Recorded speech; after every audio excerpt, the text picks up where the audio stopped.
नमस्कार, मी दत्ता कानवटे. मी गडचिरोली जिल्ह्यातल्या नक्षल प्रभावित एरियामध्ये आलेलो आहे. ज्या एरियामध्ये नक्षलवादी खूप मोठ्या संख्येनं होते किंवा ज्या परिसराला नक्षलांचा गड म्हटला जायचा, त्या परिसरात मी जंगलात आलेलो आहे. आणि ज्या वाटेनं नक्षलवादी वावरायचे त्या वाटेनं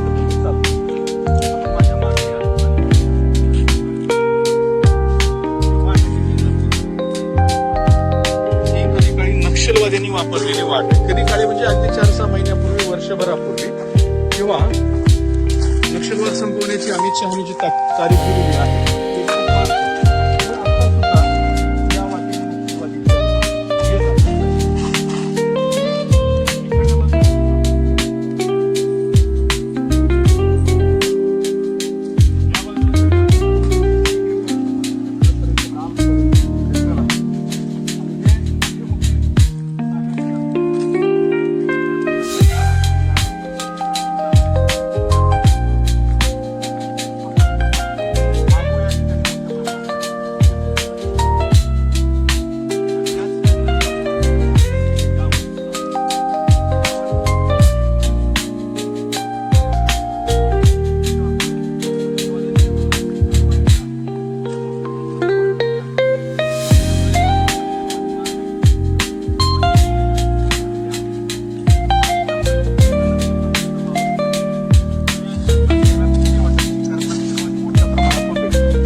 बऱ्यापैकी दमावर आलेले आहेत, नियंत्रणात आलेले आहेत. त्यामुळे परिणाम झाला असा मला सुद्धा या जंगलामध्ये निवांतपणे फिरता येतं.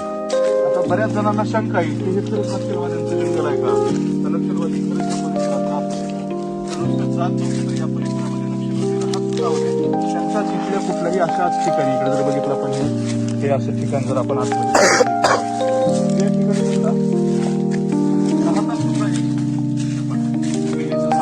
बांबू आहे.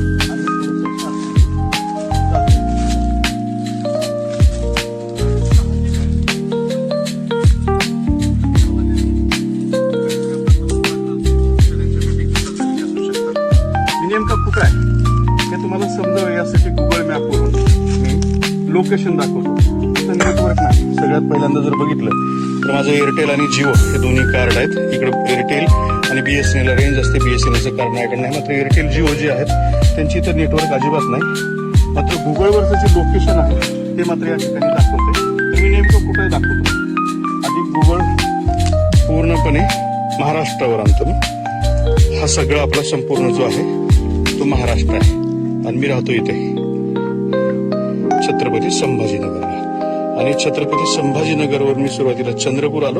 त्यानंतर आणखी थोडंसं जर आपण झूम केलं तर हे सुरजागडची जी मायनिंग जिथं खाण सुरू आहे ते तिथं सुद्धा दिसते. गुगल मॅपवरती सुद्धा सुरजागडचं कसं उत्खनन चालू आहे ते सुद्धा दिसतं. हे लाल जे दिसायला लागले तर इथल्या मातीमध्ये मोठ्या प्रमाणात लोह खनिज असल्यामुळे हे सगळं असं लाल दिसतंय. हे सुरजागड वगैरे. आणि मी जो आहे तो सुरजागडच्या खाली हे पहा इथं भामरागड आहे. आपण जर बघितलं तर हे भामरागड दिसतंय इथं. आणि भामरागडच्याही पुढे मी आतमध्ये जंगलात आलेलो या टोकाला. इथूनही थोडासा पुढे आलो होतो. या उंचीच्या ठिकाणापर्यंत आलो होतो. माझ्या इथं जवळ जर बघितलं तर हे इकडल्या बाजूला कोपरशी नावाचं एक 4 घरांचं गाव आहे. 4 घरं 2 घरं अशी छोटी छोटी सुद्धा गावं या परिसरात आहेत. आणि मी आता सध्या या ठिकाणी आहे इथे. आणि हे सगळं भीषण जंगल आहे. आणि हेच हा जो परिसर आहे पुन्हा एकदा तुम्हाला मी गुगल मॅपवरती दाखवतो की बिनागोंडा असेल, फुलचेरा असेल किंवा मध्य प्रदेश बॉर्डर आहे. इथून इकडे जर गेलो आपण 2 किलोमीटर तर हे छत्तीसगड बॉर्डर आहे. छत्तीसगड महाराष्ट्र बॉर्डर. हे पर्लकोटा नदी आहे आणि हे त्याच्या आतमधून येणारे नाले. आणि हे असं प्रचंड घनगर्द जंगल आहे. याच जंगलामध्ये नक्षलवाद्यांचा जो आहे तो वावर होता. आणि त्याच नक्षलवाद्यांच्या ज्या वाटा त्यांनी सोडवलेल्या होत्या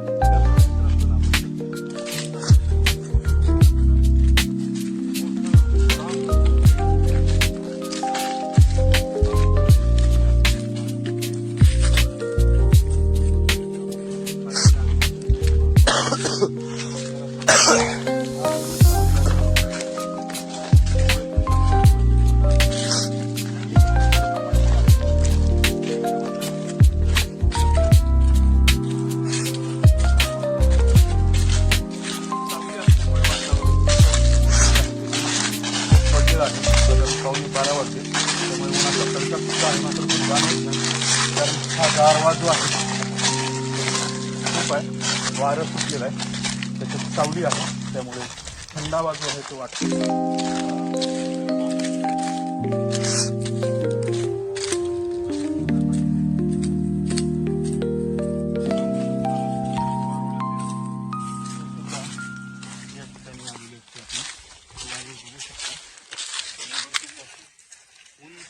झाड आहे आणि अत्यंत समृद्ध असं हे जंगल आहे आणि याच जंगलाच्या आशीर्वादाने साह्याने नक्षलवाद जो आहे तो या ठिकाणी चळवळ अनेक वर्ष चालली होती, मात्र ती आता चळवळ शेवटच्या घटका मोजते आणि त्यांच्याच जंगलामध्ये कधी काळी यायला भीती वाटायची, त्या जंगलामध्ये आज मी निर्भयपणे निर्मुक्तपणे फिरू शकतो. धन्यवाद.